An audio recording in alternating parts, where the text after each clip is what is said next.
Coming to you from Studio HQ, you're tuning in to Think Indie Podcast. Coming from Comic Crusaders, I am Dodgy in the mix, mixing up with my esteemed panel, Rabbit Paul Gomez. How's it going? And Manny Manuel Camona. What's happening, Manny? Not much, man. Ready to rock and roll. Absolutely. And before we dive into the show, let's shout out our amazing sponsors.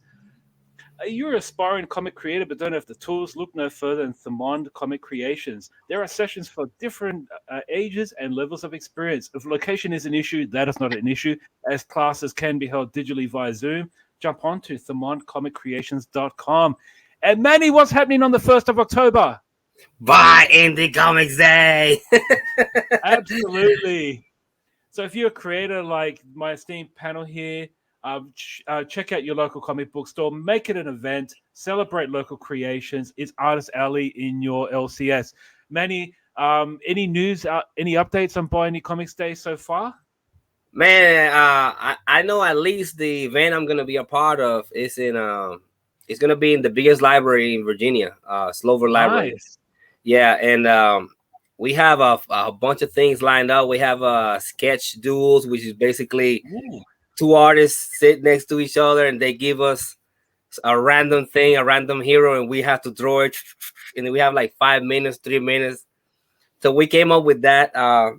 Nice. We have there's gonna be cosplay contest. I just had confirmation that this school is like it's a martial arts school, but they use lightsabers. Okay. Yeah, it's called Cyberation. And they just gave me the confirmation today that they're going to be joining the event. And they're going to give demonstrations. They're going to let people see the lightsabers, how they actually are, as hard as they are, how they can work them. They're going to do a giveaway, and they're going to let somebody build his own or her own lightsaber. Wow. Nice. And they're going to give them a free class to learn how to use it properly. It's man, we have at least, I think it's so far we have 12 confirmed creators that are going to be a part of it. And the library is all for it. They're going to be reaching out to the news. Yeah, it's going to be a big event. I'm very happy. Yeah, definitely. And you're going to film this like a weekend about to see it when it all happens. That's another thing. We share it. Yeah, no, we're going to do live streams because we have a good friend of mine. He has his own podcast. It's called I'm gonna give a shout out real quick. He's from another network, but he's a good guy. His podcast is the Do You Speak Geek. It's called the podcast is called. So he's gonna be there doing live interviews. He's gonna do a panel on how to podcast, like an introduction on how to podcast, and he's gonna be live streaming directly from the event in conjunction with the library. So it's gonna be we're trying to cover all the bases. It's gonna be good. Yeah, no, it sounds amazing. And Rabbit, have you confirmed what you're going to be doing thus far for Buy Indie Comics Day? Yeah, I'm not exactly sure if I'm going to be doing anything on Indie Comics Day, but I've got 2 conventions right around that time that I'm looking at, so I got to definitely check my schedule and try to get out there.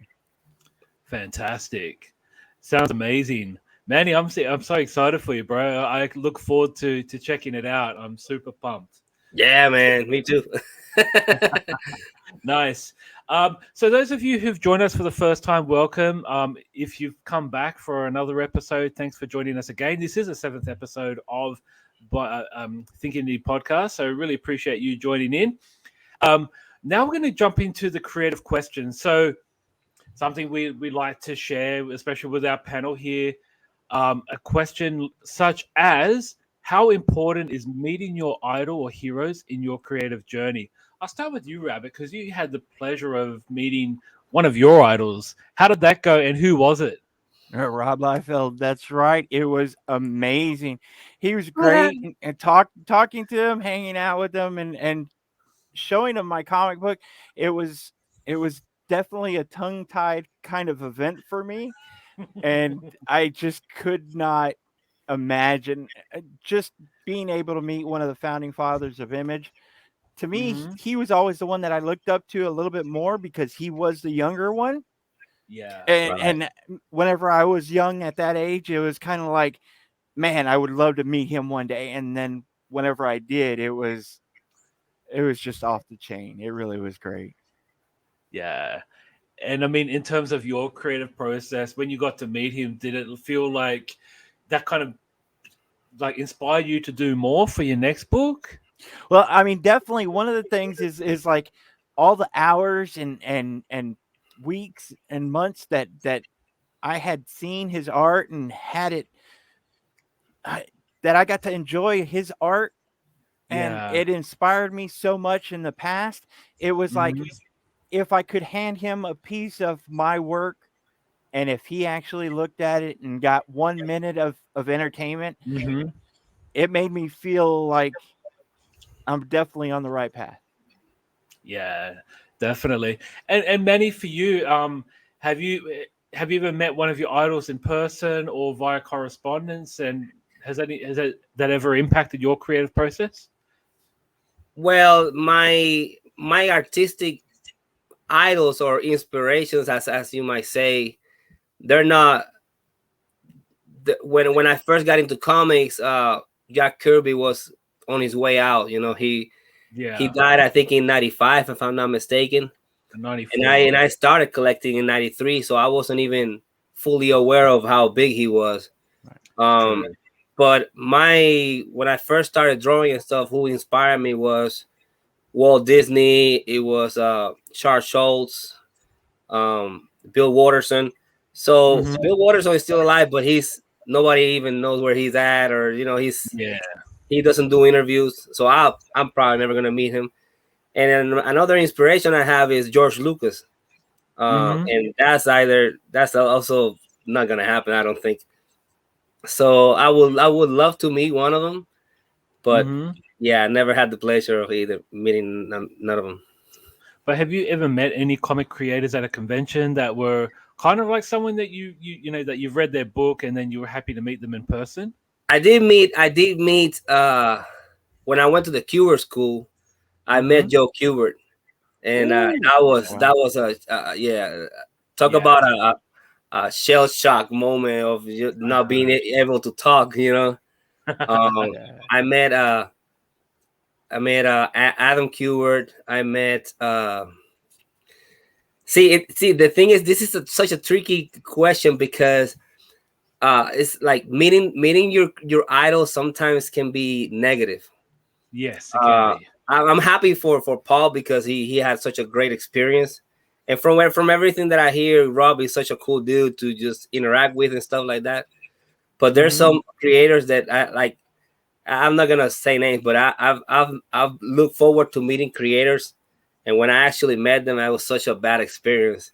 But Yeah. I will talk to at least one of them that was a great experience. Was Tony Daniel. Mhm. I met Tony Daniel, uh, and man, he's such a humble dude, Yeah. so freaking talented and so humble. It was so crazy because he was in a table by himself basically. Mhm. And this was in the height of his powers when he was drawing detective comics. I guess he was like a Mhm. early in the show or something like that. And I was like, is that really Tony Daniel? And there's not that many people in the table. So I went there. I brought Detective Comic #1, and I said, "Can you sign this for me?" Literally, no line, nothing. And he was Wow. like, "Oh, yeah, absolutely." And he was actually drawing a Batman as I went there, Wow. and we had a Mhm. good talk, humble as can be. I was like, "My goodness, man! I wish everybody was like this." And Yeah. I told him, "You, I like your work, but from this day on, everything you do, I'll buy because you earned this just with your attitude." And he was like, "Oh man, Mhm. thank you." He was just such a good dude, man. Yeah, I've met a few creators like you said that were very much a letdown, or they were just like I said, day job, just signing books and Yeah, pass it on. You know what I mean? And they really don't have that. I guess they don't seem to enjoy it. It looks like they're just getting their paycheck to come to the convention. yeah, But I think some of the experience that I've had that I've really enjoyed was meeting Kevin Eastman. He's a very, very, very talkative guy. He really he knows why you're here and he exactly. appreciates it, and he's very friendly. Another one I found to be very friendly was Mike Zeck. He was Oh also yeah, very nice. I got a photo taken with him. I was quite happy. and another creator, Adam Kubert, who's one of my all-time. He was my hero when I was a kid, but he was drawing Wolverine for goodness sakes. Like, he was my Wolverine artist back in the day. So I was like, but it was very nice because I actually had a photo taken with myself and Joe Kubert when he came to Australia. I think it was 2010, and I showed him the photo, and it was a very moving moment because I said to him, "I met your father like many years ago," and like. And at the time, my phone went flat, so I had to go charge my phone. And no, sorry, I had to borrow Al Mega's wife's phone to take a photo with him. My phone was but yeah, no, that was a disaster. But very, very humble, very friendly, and yeah, just some of those moments do really inspire you because you love their work, and when you like the person more, it'd be like you said, Manny, with Tony Daniel. I've been a Tony Daniel fan since he was drawing X-Force in the early 90s, and his art was off the chart. So I'm really happy to hear that. Yeah. Rabbit, so one more question. Have you met any other creators that you met that you were really happy to share? I'm pretty new and I haven't really gone to many conventions. I met Tone Rodriguez, who I thought was amazing to get to meet. I was actually running up and down the convention trying to trade comic books with some of these creators. And whenever I came to him, he was looking at my comic and I was like, wow. Getting someone like Tone Rodriguez to check out my comic was just awesome. See, isn't that amazing? Yeah. Wow, some really, really amazing stories, guys. Like, and that's the thing. If you are a creator, just don't be shy. If you've got something you want to share, because these people are human too. Like they've been in your shoes, so definitely reach out to them at a convention and just show them your work. All right, so you know what it's time for now. It's now time for Webtoon. And, All right. and I think the cat got your tongue, Manny. So so Cat Got Your Tongue by Tio, a Belgian artist, a creator. One thing I liked about this book, before I jump into you guys, but was the fact that it's kind of trying to light up on some of the negative aspects of social media. How many likes do I get? How many people comment? Do you know what I mean? And it's quite important, especially both of you having children, because this is going to impact your kids in the future. Because acceptance, they can accept whatever they want from their parents, but there's something external and intangible that is going to create some ill feelings in the future. Rabbit, you have children yourself. What did you take from this book, Cat Got Your Tongue? Well, it was definitely a little cutesy kind of stories.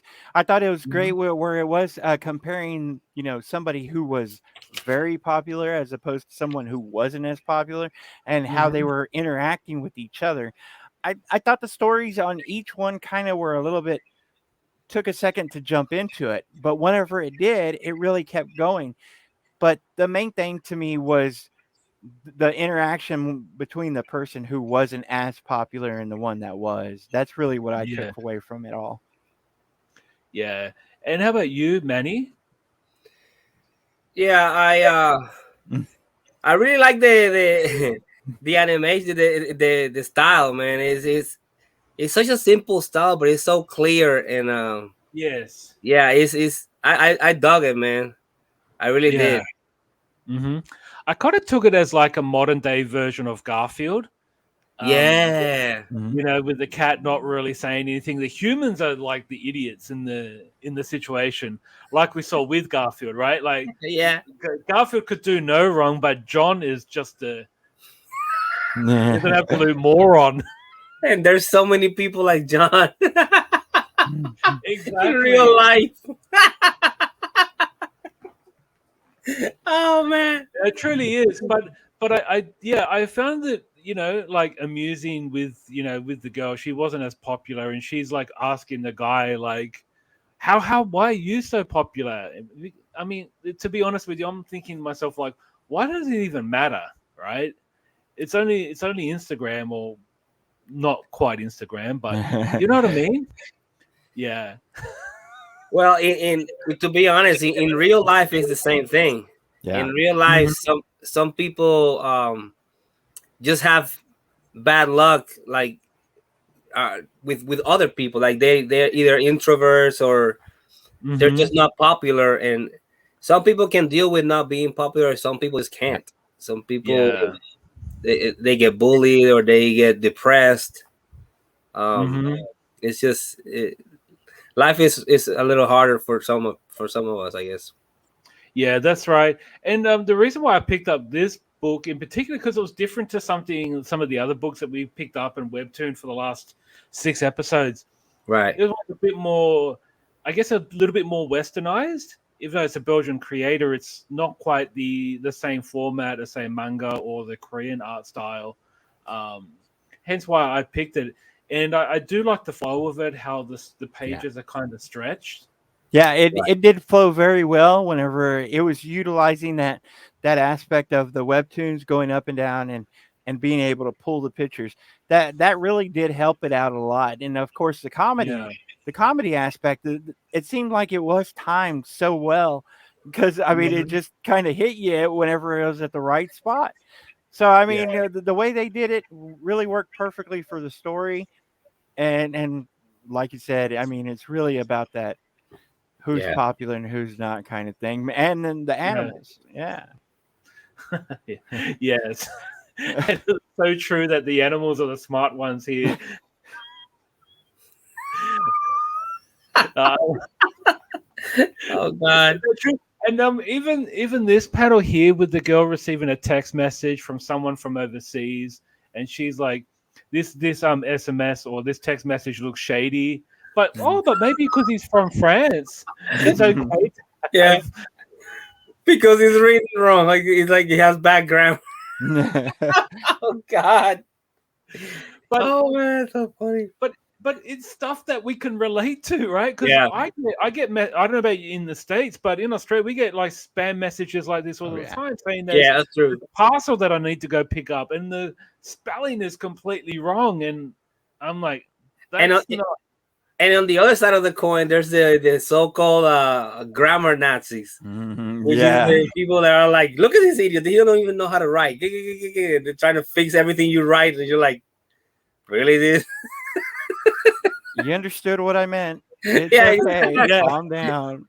That's so funny. Exactly. No wonder you don't have any friends. But I mean, definitely, I think this is a great book. Cat Got Your Tongue from Teo. I think this was something that not only was it funny and it's very cute, but also too is telling a lot of real life situations. But it's a good way just to look at it, relate to it, and just laugh. Yeah, in a lighthearted way. Yeah, that's true. Yeah, absolutely. Yeah, it is very lighthearted. It's, as I said before, this is different to all the other books we've covered on Webtoon. That's true. And I think it's like, from memory, it's like, I think like 7 chapters. So it's still quite new. So I wanted to find something that's relatively new as opposed to something that has like 300 episodes. Right. So then you're like, God. Yeah, that's true. Yeah, definitely. Yeah, definitely check it out. And then we're moving on to moving into Indiegogo. And with Indiegogo, we've got El Muerto Origins. So the reason why I picked this up because from hearing about the creator Javier Hernandez, he wrote and drew a lot of these books in the mid-90s, and he's republished them again. Manny, have you ever heard of Javier Hernandez? I've never heard of him until this right now, and I actually went on the Indiegogo campaign and I saw the video where he explains everything that happened with the, how he put out his first comic, which is no longer, you cannot find it anywhere, and the whole story. And I'm usually, if I see something like this, I probably just glance over it and move on. But when I saw all 3 issues and I saw his story and he explained it, I got so enthralled in the whole process. Mm-hmm. Because you and not only is first of all, the prizes on the Indiegogo campaign are fantastic for Mm-hmm. what he gives you. Um, it also shows the growth. When he first did his first comic, he stuck with it to this Yeah. day, and you see his growth as an artist, his determination. There's a lot of things to love about this dude, and yeah, I'm supporting this campaign for sure. Mm-hmm. How about you, Rabbit? What did you take away from El Muerto Origins? I definitely thought it was a unique take on the story that he seemed to be trying to tell, and I'll agree with whenever I looked at the video, it really did pull me into what he was trying to sell. At first, Mm-hmm. whenever I did look at it, I kind of was like, I don't know if I'd be interested in it, but whenever he started talking about it, it really did sell you.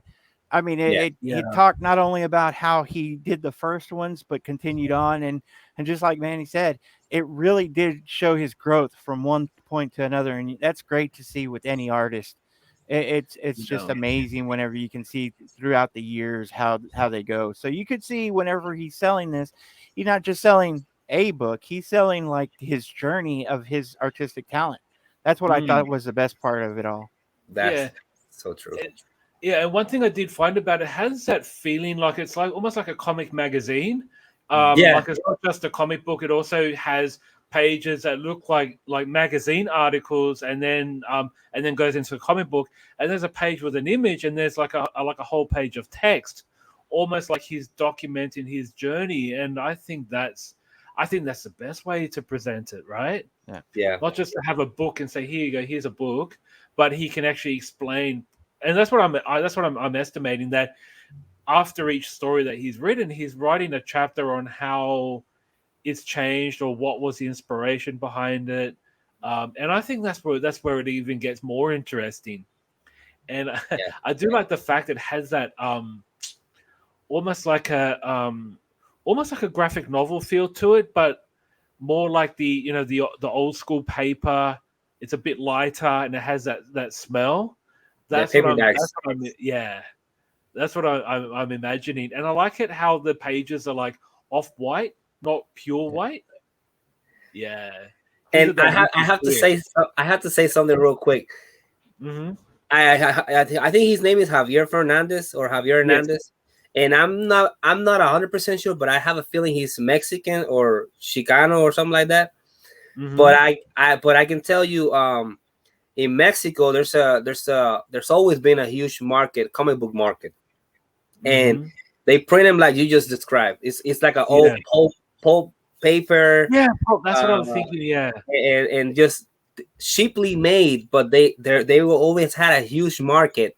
Yeah. And they even got, when I live in Puerto Rico, we used to get those comics, Hmm. Caliman, Condorito. We had a whole bunch of El Águila de la Muerte, a lot of them. And Hmm. this is so in that vein. Hmm. And I don't know if he knows about those books, and it's so ingrained in his brain that he doesn't even realize it, or if he knows it and he's doing it on purpose, because this absolutely reminds me of that. And just even the character, El Muerto, is the dead man, which is Hmm. basically in that line of luchadors and all those people. It's like a ghost, oh man, it's so dope. That's fantastic. And look at this, guys. So for $5 you get a PDF version. So if you're anywhere in the world and you really don't want to pay like $300 for shipping, exaggeration, of course, but you only pay $5 for USD for a PDF copy, so you can have it and read it at your own leisure. And I think that's amazing, And it's right? 80 pages. Yeah, It's 80 pages for $5. I mean, that's you can't go insane. wrong. 100%. Like, yeah, that definitely looks amazing, and I really enjoyed the video. I think you could tell that there's passion and there's a history behind it, Yeah. and yeah, it definitely looked interesting. I was It's nice another. to. It was, Oh, I'm sorry. I don't mean to cut you off, but I want to. If there's young creators listening to this, mm-hmm, this is a perfect example of not giving up. Um, 100%. he's been doing it since '95, so he's Mm-hmm, that just shows you that maybe he doesn't. you don't succeed at first, maybe you don't succeed the second time, but you gotta keep at it. You can't just quit. And eventually you'll have a body of work that you'll be like, wow, look at all I've done. But you won't reach there if you just quit. So yeah, don't quit. Look for help, ask for help, and just keep at it. Yeah, preach. No, that's a really good point, Manny. And yeah, looks like he's already achieved his target, and he's got at this point. There's no expiry date, but anyways, not that I can see, but yeah, you're right. It's great that he's keep on going. Yeah. All right, moving on. So we're going to talk about the book, and I'm going to see if I can pronounce this because I've been reading it, but I've never actually said it. Perhapanauts triangle. The Perhapanauts, yeah. Yeah, the Perhapanauts triangle. I thought this was a lot of fun. It's by Todd Dezago, who's done work for X-Men and Spider-Man in the past, as far back as the 90s, and artist Craig Rousseau. Rabbit, what did you take out of Perhapanauts? Well, I gotta admit, it was like the best of both worlds. There's a lot of stuff that I loved about it, and one or two things I didn't like about it. The main thing that I didn't like about it, and I'll start there, is that it was broken up into so many stories. And I thought the stories could have been rearranged for a better read. But having said that, man, these stories were great. The character, the way it introduced the characters, and the way that it jumped into the story, what it had them doing, and it was kind of all over the map. But the stories were so good that it didn't matter. So I mean, it was, all the stories were really good. Art kept me interested. Like I said, the only bad thing is that it was broken down to so many stories.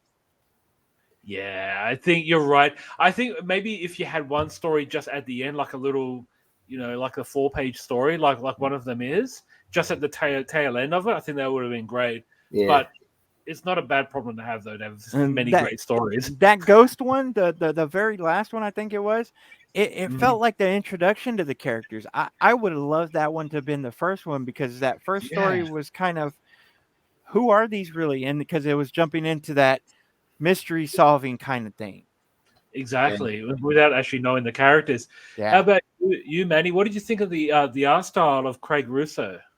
I like it, man. The cover I was so enamored with the cover, and I was like, man, I don't know if the inside is gonna be the same artist and stuff, but it's the same artist. It's just the coloring is different. The coloring, but I thought I wasn't gonna like it because the coloring is like in shapes. It's not shaded or anything like that, but it works because the line is quote unquote simple, but it isn't. It's very detailed. It's just it's very stylized is what it is.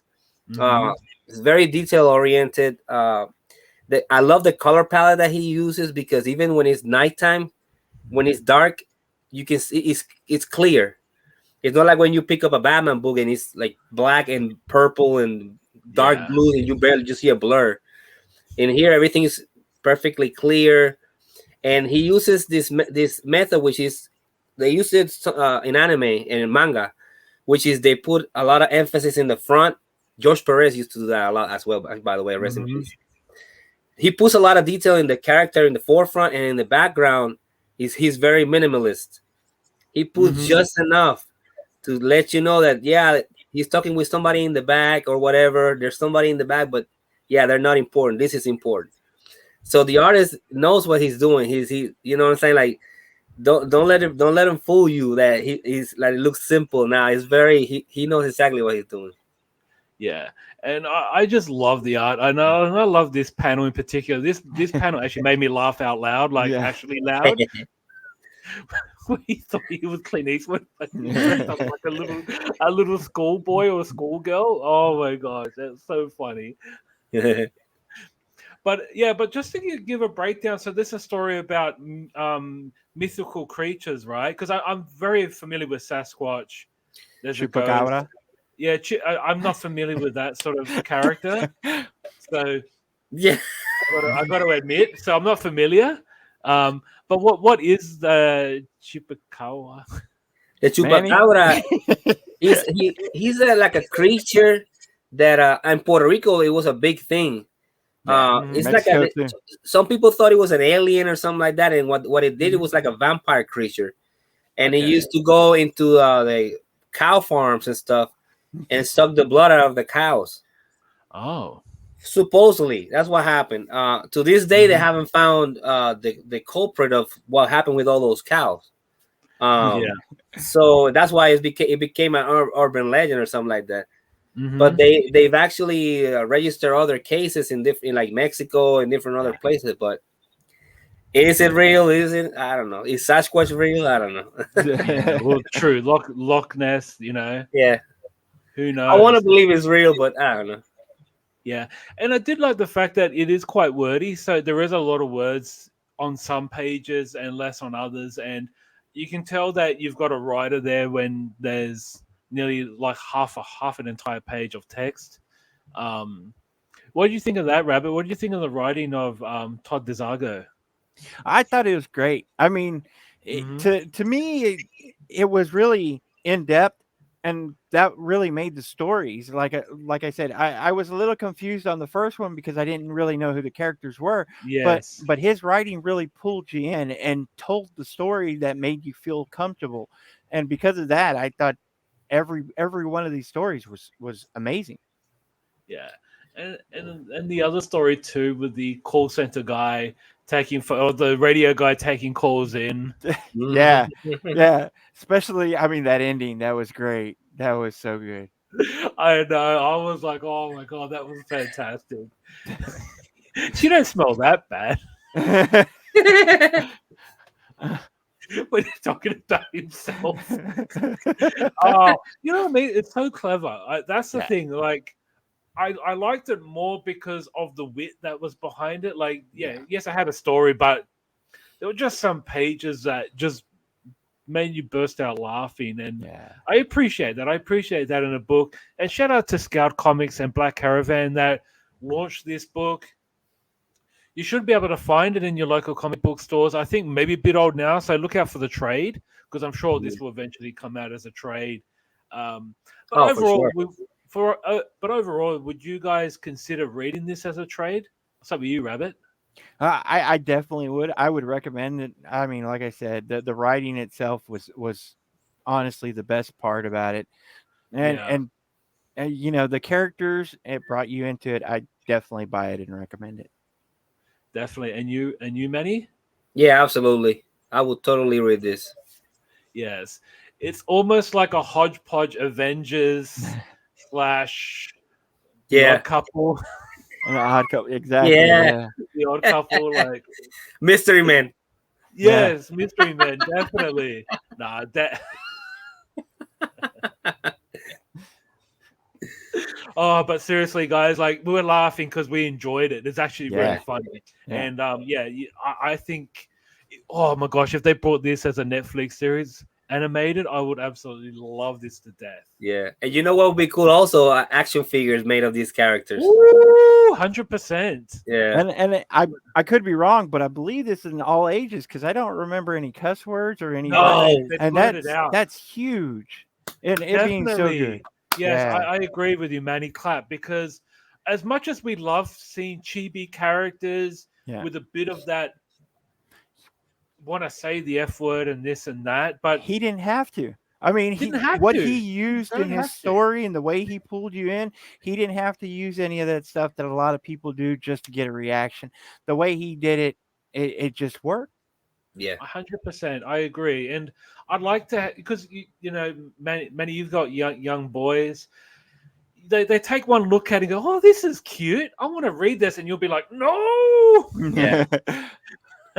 but this here, you can let them read it and enjoy it. And you know what's crazy? When I first put out my first comic book, it was like an image comic, and it had cuss words and all that stuff. After a few years, I reprinted it and redrew it actually. And when I had my first boy, Jason, and I was like, I want him to read this book. Yeah, of course. And when I actually read the comic, all the words that I added just for shock value, it didn't alter the story. It didn't make it wasn't relevant to the story. I could have just as well had like a sound effect like Stan Lee used to do. He used to write a little scratchy line or whatever. You know he's cursing or something, but you don't have to say it. Exactly. And just if you really want that bad, you want the reader to feel that way, then that's all you have to do. You don't have to explicitly say whatever it is you want him to say. And I completely made the comics quote unquote all ages, but you read them and you're like, well, they're not for kids, but they're not necessarily like for adults. Like anybody can read them, and that's what I wanted. Exactly. Like old-fashioned Marvel books used to be. Anybody could pick them up. That's one thing about like movies like Shrek. Remember when Shrek first came out? That was one of the first animations where the parents could enjoy it just as much as the children, because one, it was all ages, but also two, there was some intelligent comment, like innuendos and words thrown in there that the parents can relate to, so they can enjoy it just as much. Right? Yeah. The jokes go over the kid's head. Yeah, exactly. But the parents can laugh at it, but there's no harm. They're not implying anything that is vulgar or distasteful. It's actually I would definitely recommend this. And action figures, animated series, I'm all for that too. If anyone from Netflix is watching or listening. I mean, it's Todd Dizzago. He knows what he's doing. Exactly. All right, moving on to something else that was pretty cool, and this is What's Up. But What's Up now is Youngblood. So what's up with Youngblood? May 1st, 1992. There was like, there were feelers out there that, the 7 creators left Marvel and were going to create their own publisher. And eventually Image came live. And their very first book was Youngblood by none other than Rob Liefeld. And Rabbit, you had the pleasure of meeting Rob, of course, but also having a copy of this book. Looking back to the time when you heard about this, what was the big deal in your mind about Youngblood? So the thing about it was, again, having met one of the founding fathers of Image, he was one of the youngest ones, and his comic coming out first was so impactful. Everybody was looking forward to it, and everybody saw this cover whenever it came out, and that was a brand new world that everybody was seeing. This wasn't DC and this wasn't Marvel, but this was from the artists that were helped carrying those names and then going out on their own. So the impact whenever Youngblood came out was just so amazing. Whenever I went to go get this signed, a lot of people told me, well, don't you have something that's higher value or whatnot? Because this did get so many copies that were out there. But to me, it was like, I don't care about the value for anyone else. The value that it had for me was the reason that I had to have it signed. It was such an impact to me and so many other people. It wasn't about the dollar value for me. Yeah, and I think you've really nailed it, because that could be valuable for him too, in his mind, because this was the first book that he made on his own. This was his first breadwinner, so to speak, because I mean, he was earning good money with Marvel, but the profits that were making from Image was going directly to the creators. So there was no middleman here. He was getting the funds himself. So definitely true. Hey, so Manny, Youngblood, what was your feelings around when the first book first came out? Well, listen, when the first book came out, I didn't buy it when it first came out. I probably bought issue number 2 around the time when it came out. I was more into like Spawn and Savage Dragon, but after it became such a craziness with Youngblood, I was like, well, maybe I can find it. Remember, I live in Puerto Rico, so we didn't get every book. I did manage. I think I had issue number 2. And actually in recent times, I bought. I think I have the first 10 issues, maybe, or something like that. I bought a few of them, including number one. And but I do know I knew the characters. I knew what is it, Grifter? Badro, which was like the big hulking monster. The android one, which is what is his name? Die Hard. Yes. In Chapel, because he was in Spawn, and so I knew the characters, and I knew how big the book was, and the importance of the book, because it's basically like breaking the doors open. Like, here we are, this is Image, and we're taking over. So I did realize as it happened, right? I started collecting comics in '92, so I started as soon as when this was all happening. And so yeah, I never had number one when I was growing up, and when I started collecting, but I have it now, and I eventually I read it. So yeah, I think for me, I started collecting in '92 as well, and having heard about the Image guys leaving Marvel, I jumped in midway, so that they've already finished their run on their Marvel titles, and they haven't yet released their books with Image. But I remember when the Image books came out, they were very, very hot. Like, they were being sold like hotcakes, and everyone was trying to buy it. Tried to buy 10 because that could pay for their children's school fees and things like that. The speculation boom of the market at the time. But the thing is, like, just go back to what you said, Manny Rabbit. Sorry, he was the youngest creator from the team of the creators. He was probably the most underskilled artist as well. He was self-trained. It was what I mean. And I just think that he was probably one of the hottest artists, because the thing is, people can criticize Rob as much as they like, but the fact is, his books sell. And I consider him like he's like the Tom Cruise of Hollywood, right? Like, a lot of people don't like Tom Cruise, but damn, when he makes a movie, he goes all in and he puts everything he's got into making the movie. Yeah. And you can't really fault him on that. And that's what you get with Rob when he creates a book. Even that latest Snake Eyes story he did for G.I. Joe, like it was amazing. Like, I actually really enjoyed that. And you can tell that Rob really put a lot of effort into Snake Eyes and wanted to make it the best book. Yeah, and you can like him or hate him, but he has his fan base. And 100%. He caters to his fan base. Like, yeah, he caters to the people that like his work. He don't care about nobody else. And honestly, that's what we all should strive for. Not everybody's not gonna like you. It's just you focus on the people that like you. And I have to say, when I was growing up, when I was started collecting comics, I don't know if you've seen this, Paul, or you, Dodgy. Rob Liefeld was in an episode of the Life of the Rich and Famous. Oh, really? Yes. And I saw him, and that's how I became aware of, damn, this dude is like rich. Yeah. And I will never forget that episode, because that made me like, man, I really should go through with this and try to become a comic book artist.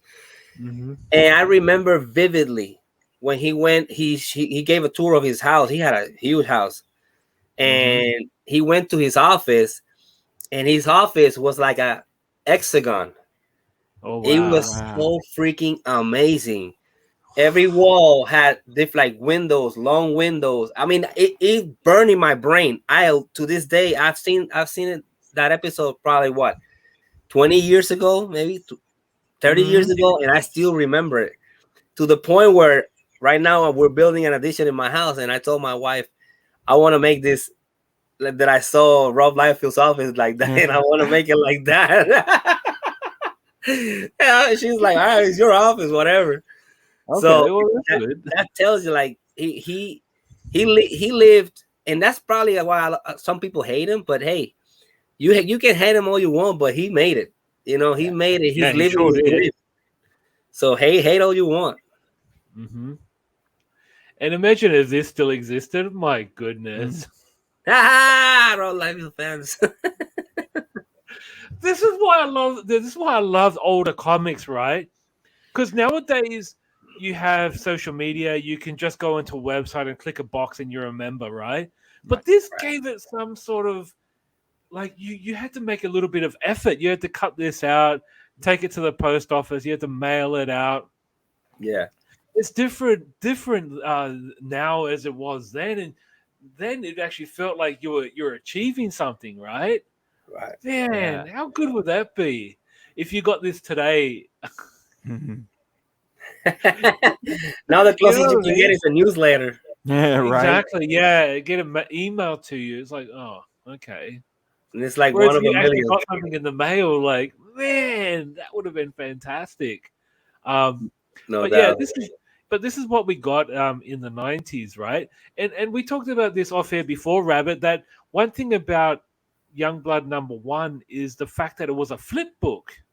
Right. Right? So on the back end, we had a different crew of characters, a different team.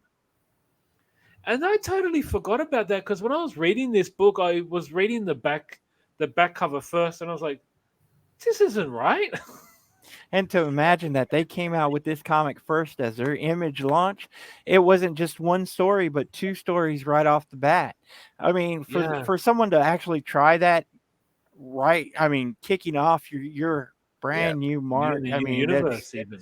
that's crazy to think of now. I mean, could you see Aftershock doing that as their first comic, or Boom? No. They kind of like hit it with just one title, but Image did it with two, and it was again one of the youngest creators in that group. Yeah, it was a gutsy move.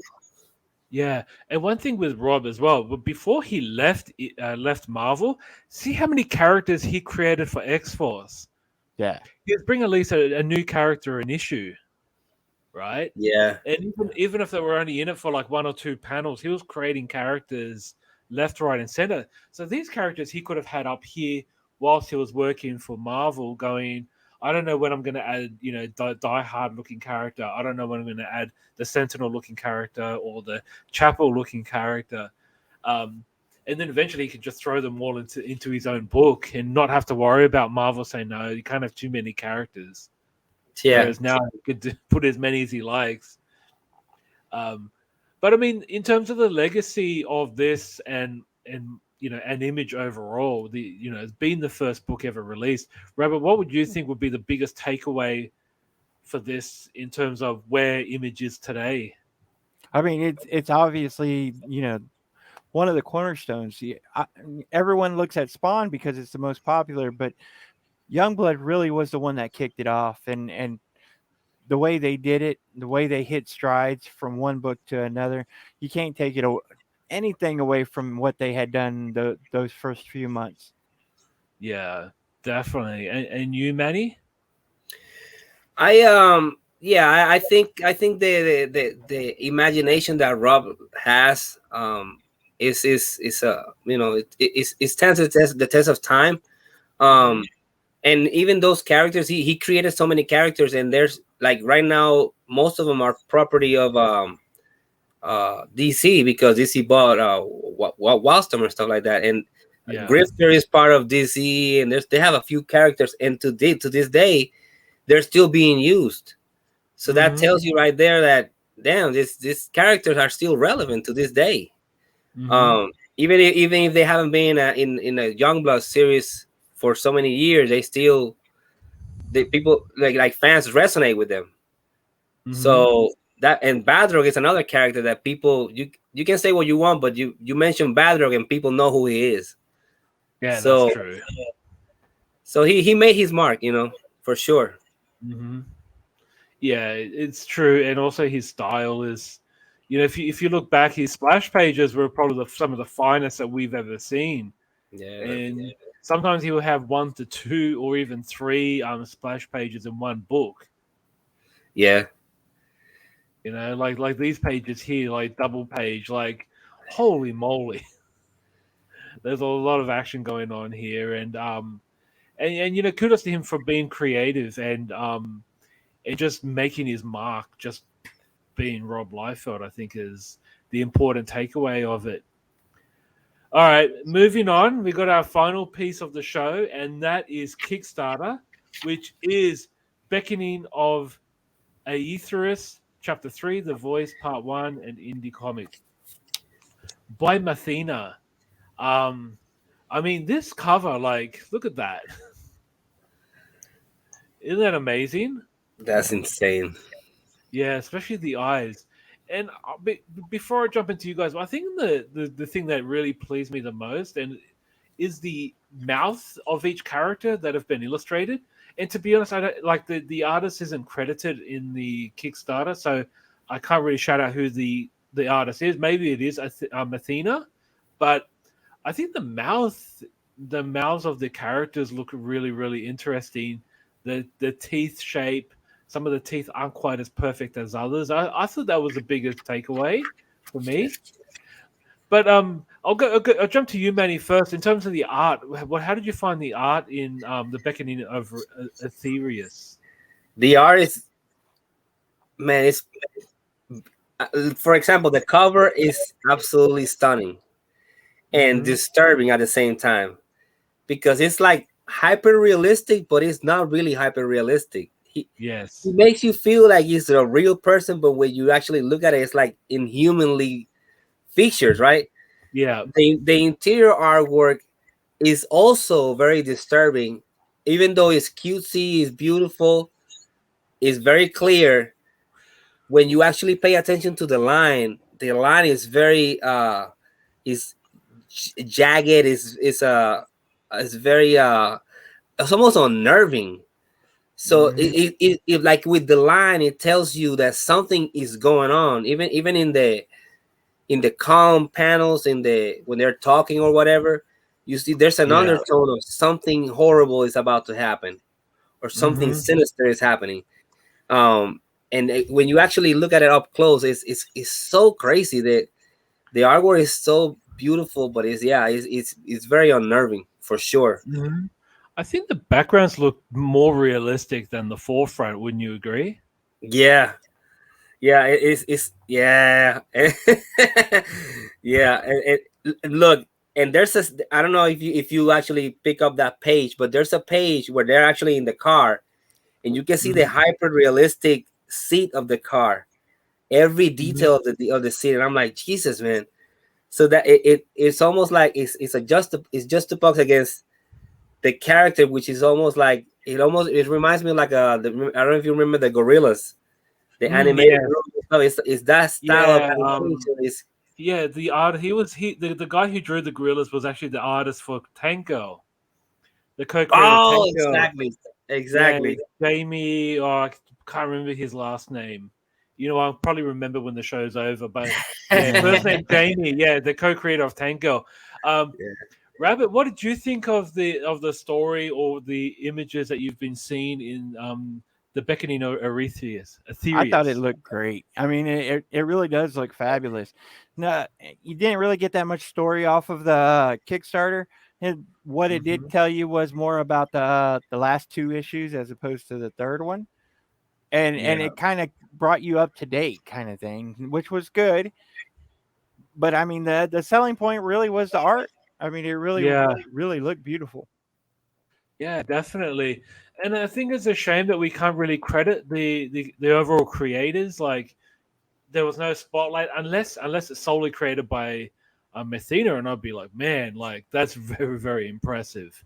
Well, If I think there was a lot that was said saying that she was the complete creator, okay, art wise and everything.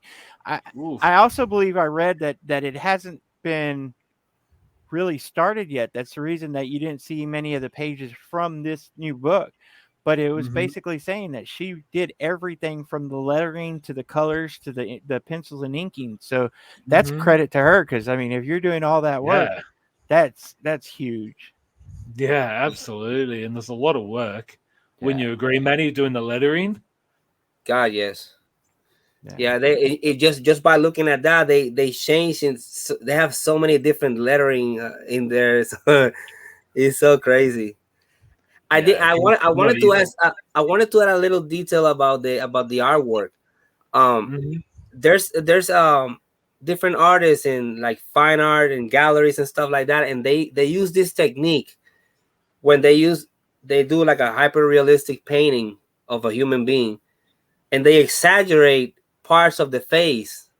Mm-hmm. And what that does to the human brain is that it makes you uneasy, because Yeah. you know what it should look like, but it doesn't. So your brain is trying to overcompensate and try to understand why doesn't it look like that. Mm-hmm. And this artist is doing that type of technique. You see the Mm-hmm. faces, and he's making you think it's hyper realistic or it's a realistic face, but the eyes are obviously exaggerated. Yes. The teeth are jagged in places, or Mhm. when she opens the mouth is super exaggerated, but in a realistic type of way. So it makes you he's doing it with a like on purpose. It's not just randomly, this is how I want to do it. No, he's making you uneasy with that Yeah. technique. It's so, and he does it to perfection, man. This is a master of work. Yeah. I think the cover kind of reminds me of the layout for a Mad magazine. I cannot remember the character's name, but his face just looks the same in almost every cover, but his head is like overly big and he's got the big eyes as well. With the big ears, yeah. Yeah, the big ears kind of has that ultra realistic, but you can tell it's not, because either the eyes or the ears are oversized, but Yeah, exactly. but you can almost like forgive it for looking the way it does, and that's what I feel about the cover. Like, you're right, the eyes are overly massive, but look at the tears in the eyes, like incredible. And that tells you just by looking at the way he draws he paints the tears and the eyes. You Yeah, can absolutely know that he knows how to draw the eyes the right size. yes, So that's he's right. doing this on purpose. Yeah, 100%. I agree. And I mean, look, I'm not going to say I have the most perfect teeth, but when I see teeth like this in an illustration, it makes me feel like a bit easy, because I know that you mentioned before that some of the teeth look jagged, but some people have teeth that look like that, and I think it's very, very, very reassuring that we've got characters there that don't have perfect teeth. Yeah, that's true. That's true. Yeah. But in saying that, so if you do want to grab a copy, the PDF format is $3. Like, isn't that crazy? For chapter That's three, really that good. is. Yeah, like that's really good. So if again, if you live far away, if you can't afford to pay for, or even if you just don't want to have books laying around, you can get yourself a PDF copy so you can read it on your tablet device. I think that's very, very reasonable, right? Definitely. Absolutely. Yeah, but just before we wrap up, what was your biggest takeaway from today's episode, Rabbit? We've Uh, covered a lot of things. to me, it was a great book that we got to read. It was enjoying some of those webtoons that were a little bit different, and of course, Yeah, talking about what we love the most.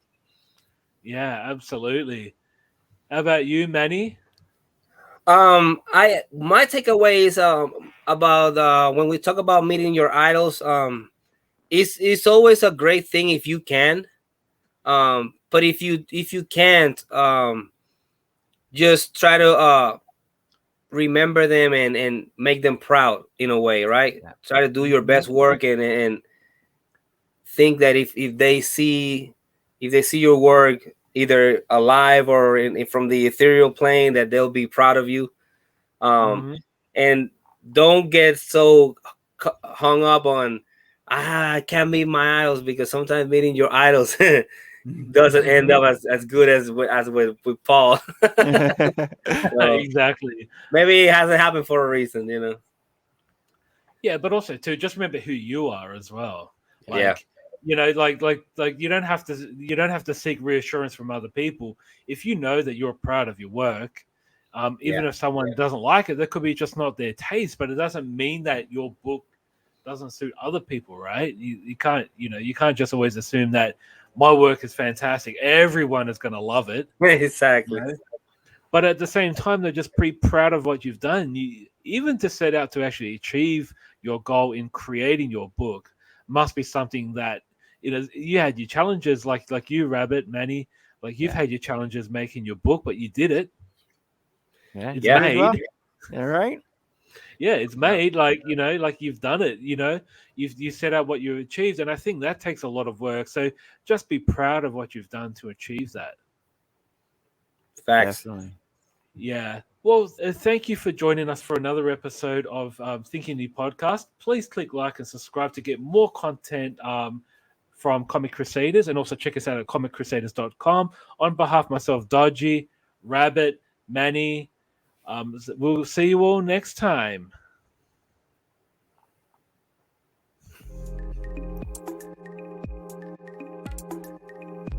Thank you. We hope you've enjoyed this Comic Crusaders production. For real-time news on all things pop culture, please feel free to follow us on social media. For articles, original content, merchandise, and more, please go to www.comiccrusaders.com. Also follow along with all of the websites of the Comic Crusaders family. As always, if you like this content, please click like and subscribe to the Comic Crusaders YouTube channel.